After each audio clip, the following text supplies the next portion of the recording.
Ever since I was a little girl, I was always told that turning 15 was going to be the most significant part of my life. How many of you women ever fantasized in your childhood becoming a young lady at the age of 15? Well, just like a few of you, I have my traditional fairy tale called the quinceanera. Although this celebration may be a social event for many, I had the pleasure of experiencing it firsthand. My mom always said that this tradition from Mexico has been passed down from generation to generation. My parents were born and raised in Nuevo Laredo, Tamaulipas, and the tradition came with them.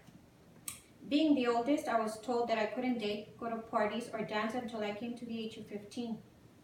Once I turned 15, I was given a little freedom with some restrictions.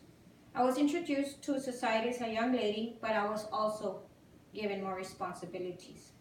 The day of my quinceañera, of course, it started with a religious ceremony where I was presented to God as a young lady and, of course, being guided by faith.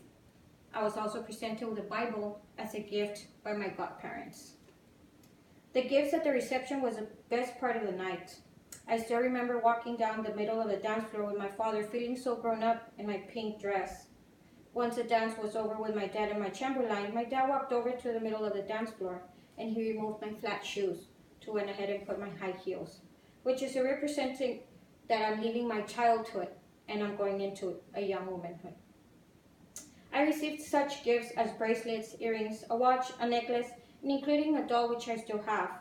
All these gifts have a very symbolic and meaningful gifts.